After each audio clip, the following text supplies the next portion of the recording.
Just starting my warm-up session now down by Parky Queeve.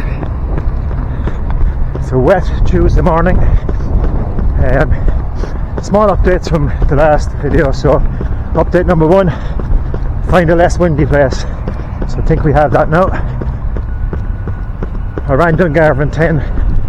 I was supposed to be just kind of let me know where I am, kind of a run, but yeah, as I said on the podcast that day, I had huge issues with my calf.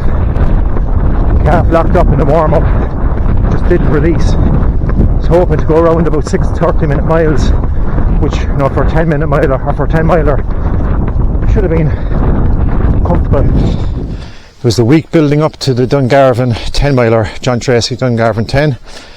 Went there, obviously feeling wasn't top of my game, but hoping to still have a good race.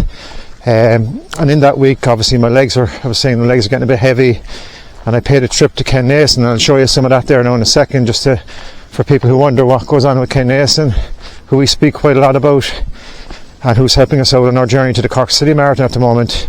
Ken did a good job with my legs, but yeah, my calf has always been the problem. My left calf in particular, suffer a bit from the hamstrings as well. Old age, as Damien would probably say, but my left calf in particular has been giving me a lot of trouble over the years. If something's going to go, it's the left calf. And again, on this visit to Ken, that's the one that was hurting most. So Ken did as usual, loosened me up and everything, and I thought it was good to go. Yeah. Okay, we're proceeding to see can we get through Brian's steel hamstrings. There's a famous picture on your wall somewhere, isn't there, of my calf, I think, got the hamstrings. Yeah, definitely.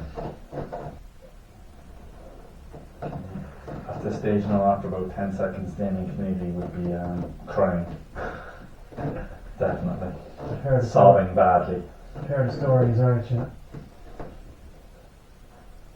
Small bit of tension, but not major.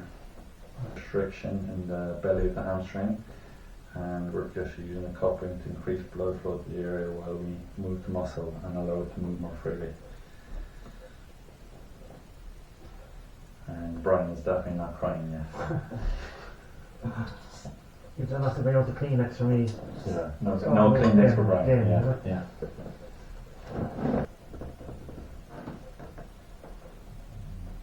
So breathe in and out and then. Okay. Yeah. The breathing in and out will get you to relax and just distract you from me going in a bit deeper. And we went to Dungarvan on the Sunday in hope of a good race, and I suppose the aim was really to leave maybe with a 65-minute run or less.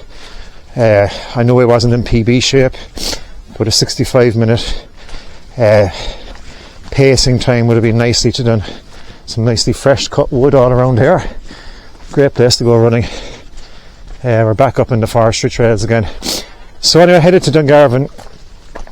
It was a bad day at the office, really bad day at the office, and I suppose the problem when you have a bad day at the office, it brings in a lot of doubts into your head, and it was really back to the drawing board. So went through the warm up below, 2 to 3 miles warm up steady, and I knew it straight away. My left calf again was tight, just didn't release at all actually, and I got back to the car, and this magic cream that we use, it's for cows actually, a lot of people use it, runners as well. Udder cream I think it's called, you can get it in a lot of co-ops. It's deep heat multiplied by 10. So I applied that on the calf, and no relief, didn't loosen up. Started the race with the 65-minute pacers, 2 mile in.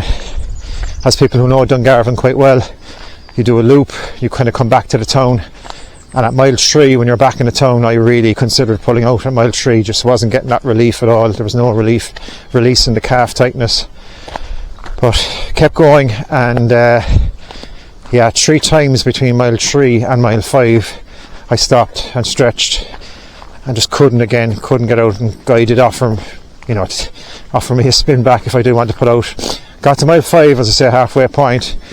I finally kind of got a bit of release in it. I did stop for a couple of minutes and get it fully released, but like by then, the race was well gone.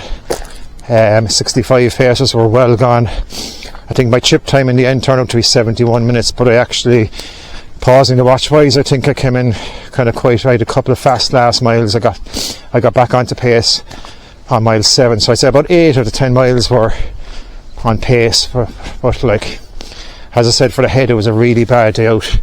I think that's, a lot of people suffer that, so I left with more negatives than positives, and again for a week or two after, just the legs were like lead, trying to get out, and just didn't get release at all in them, and you're starting to doubt yourself. Sessions weren't going great. I was getting them done, but with difficulty. But then all of a sudden, over the last 3 or 4 weeks, things have changed quite dramatically, and there's hope again like Dublin last October, when I arrived in kind of last minute, close, a late charge to the marathon line to get to the sub 3 attempt. It's going to be similar again this time, but this time I think things are nearly going a bit better. So I've had 4 or 5 long runs that have gone really, really well. I've had, funny enough, my speed sessions during the week, and normally my speed sessions on a Wednesday. About 3 or 4 weeks ago I did it, but it was tight again and just about got it through. Something else that's quite changed my training a lot and helped dramatically, and again I gave Ken a bit of praise on this one, but I've started to introduce the bands, these stretch bands. What a difference, just to activate the glutes and activate the hips, because that's where a lot of my tightness is as well, in my hips and my glutes, hamstrings. So just simple little exercise. I'm not overdoing it, I'm not spending 20 minutes a day on it or anything like that. Just a couple of minutes. When I see them, I'll pick them up and do a minute or 2 here and there, or while I'm sitting. I sit a lot in my job, obviously, desk job, so again a lot of that is just tightening up, sitting all day long. It's not a good position to be in, the runner. You'd be encouraged to stand more than sit. So I'm starting to use the stretch bands a lot, and activation and all that, so that's gone really well, and it's made such a difference. And I can't believe, like, even after using it for a couple of days, when I did, and I went out and did the same session that I kind of found so difficult the previous week, they all went well. So that's another box ticked, and there's hope, as I say. I'm really kind of starting to approach the less than 6 weeks to go now, and the last couple of weeks have gone really well. I'm averaging about 45 miles a week. It's going to be right to the line again. I know I need to have the remaining 5 weeks need to be perfect, but there's just such a difference though. All of a sudden I feel, I'm hungry. My body's really responding well to the sessions, and Paul Maloney, who's my coach, as I spoke about on the last episode, Paul keeps talking about let the body absorb what you've just done, and when it absorbs it, you'll feel the benefits and move on again. And that's exactly the way it's been. I can't get over my body just recovering quickly at the moment, and hungry to go again. And it's like being in the gym, put on more weights. That's the way it's kind of feeling. And I know, again, look, it's tight, it's a short run, and I keep saying the same thing, but it's going to be very close again, and I have a chance if all goes well. From a fueling perspective, obviously I spoke highly of precision fueling on the last podcast as well, or the last video as well. And again, I'm going to show a few things here again that really worked well, and something that I used and I hadn't used before is this pouch, where you get the kind of 3 gels into one pouch with a screw top, and it's like a kid's drink, kind of a kid's lunch drink really. And the pouch is so handy because you can take the gels and reclose the cap and take it again, and it fits. It's not that big, it fits tightly into your, I wear a flip belt and it fitted tightly. So my fuel has been another big thing. And again, you're looking for the positives after coming off Dungarvan with so many negatives. You're looking for the positives, and there is positives. And as I said, I've had 4 or 5 very good weeks. The stretch bands have made my hips and legs way looser, and the fueling is the other. And again, I'm going to show you more timber to be cut down.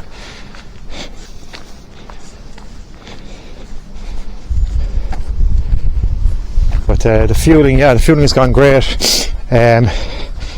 I've been using the precision fuel gels, and like again I'm getting them in every 30 minutes, which is massive for me, because you know, before I'd get so many in 45-50 minutes and struggle. I've practiced with them on the last 3 to 4 long runs and they've all gone perfectly. So again, I'll take any positive I can get. That's another positive. So I have a big run coming this weekend, 22 miler. Last weekend's run was 18. That went well, felt really strong actually. So kind of similar to Dublin, you know, where you'd be kind of saying if it's all gone horribly wrong, you could call it no. If it's all gone brilliantly well and you know you're ahead of time, you'd be kind of saying it's a banker. I'm somewhere in the middle again, but heading to the good side. So let's hold on to that and keep the journey going. And again, if it's so many messages from people who are doing Manchester, whether it be from all parts of Ireland actually, so there'll be a huge crowd over there. I'm still watching YouTube videos every single night of the week, Manchester videos of other vloggers, and courses being announced now. I think it's pretty similar to last year's course, some slight changes, but yeah, watch out for the hill at 16 is what everybody's saying, Altrincham. Okay, we'll let you at that.